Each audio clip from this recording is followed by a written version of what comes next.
Auto మరి ఇవాళ నా పరిస్థితి మార్పు అని ఆయనతో మా కొంపనే ఉచ్చుకున్నారు వీళ్ళందరూ కలిసి. మాకు ఇవాళ 6.5 లక్షల మంది ఆటోలు నడుపుకునే అన్నలు తమ్ముళ్ళు మేమందరం రోడ్డు మీద పడే పరిస్థితి వచ్చింది. ఇదివరకు రోజుకు 1000-1500 సంపాదించుకుంటుంటే ఇవాళ నాకు రోజుకు 500-600 కూడా వస్తలేదు. ఈఎంఐ ఎట్లా కట్టాలి, ఇల్లు కిరాయి ఎట్లా కట్టాలి, పిల్లల ఫీజులు ఎట్లా కట్టాలి తెలియక గౌరవనీయులు పెద్దలు వినోద్ కుమార్ గారికి ఒకసారి చప్పట్లతో అందరం కూడా స్వాగతం పలుకుదాం. మన కాబోయే కరీంనగర్ ఎంపీ గారికి గట్టిగా చప్పట్లు కొట్టాలి దయచేసి. రండి వినోద్ ఇక్కడ రండి. అయితే ఆ తమ్ముడు అన్నాడు రమేష్ అన్నా, మరి ఫీజులు, ఇల్లు కిరాయి, ఆటో ఈఎంఐ ఈ అన్నిటి మీదకెళ్ళి మళ్ళా ఆ డీజిల్ రేట్లు పెంచిండు మోడీ గారు, అన్నింటిని తట్టుకొని ఎట్లా బతకాలనో అర్థమైతే లేదన్నా, ఈ ఫ్రీ బస్ వచ్చినాక ఆగమైపోయినామన్నాడు. ఫ్రీ బస్సు పట్ల నాకేం ఇబ్బంది లేదు, మంచిదే ఫ్రీ బస్సు. కానీ ఇవాళ ఏం జరుగుతున్నదో ఫ్రీ బస్సు వల్ల ఒక్కసారి మీరు చూడాలని చెప్పి నేను కోరుతున్నా. కళలో కూడా అనుకోలే ఎన్నాడు అట్లాంటి దృశ్యాలు చూస్తామని. ఎట్లా కనబడుతున్నాయి ఫ్రీ బస్సు కోసం ఇవాళ మహిళా సోదరి మనులు ఆ డ్రైవర్ ఎక్కే దర్వాజలకే లెక్కుతున్నారు, బస్సుల ఆ కిటికీలకే లెక్కుతున్నారు.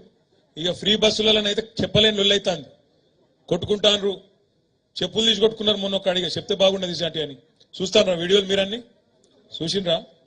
ఒక దిక్కేమో ఇట్లా మహిళా సోదరి మనులు వాళ్ళ అవస్థలు పడతాను, సీట్లు దొరకక. ఇటు మొగోళ్ళు తిడతాను, మేము టికెట్ పెట్టి కొంటే, మేము పైసలు పెట్టి టికెట్ కొంటే మాకు సీట్లు లేకపోయాను మొగోళ్ళు తిడతాను. ఇక్కడ మహిళలు తిడతాను, అవగాహన లేకుండా ఆలోచన లేకుండా ఎక్కుండ్రి అని ఎక్కిపిస్తాను. అందులోనేమో సీటు దిక్కు లేదు, 50 మంది కూర్చునే బస్సులో 150 మంది కూర్చుంటారు.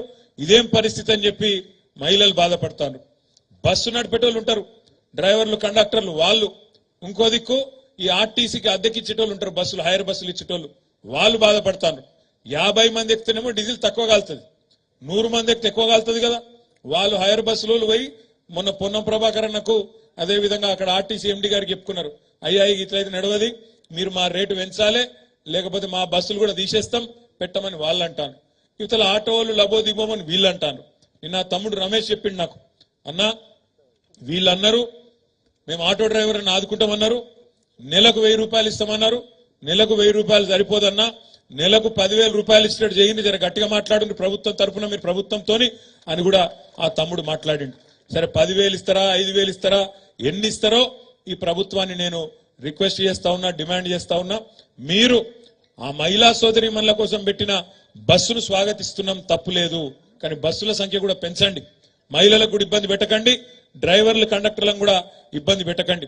ఓ దిక్కు బస్సులు పెంచండి, మరో దిక్కు రోడ్డు మీద పడుతున్న రెక్కాడితే గాని డొక్కాడని మా ఆటో అన్నలను తమ్ముళ్లను కూడా కాపాడండి అని చెప్పి కూడా మీరిచ్చిన మాట ప్రకారం నిలబెట్టుకోండి అని చెప్పి కూడా నేను ఈ ప్రభుత్వానికి డిమాండ్ చేస్తా ఉన్నా. నేను ఇంకొక మాట కూడా అడుగుతా ఉన్నా ఈ ప్రభుత్వాన్ని, ఏదైనా పని చేస్తే దాని ఇంకొక ప్రణాళిక ఉండాలి, ఒక వ్యూహం ఉండాలి. ఎటు పడితే ఏదో ఆగమాగం పెడితే కాదు.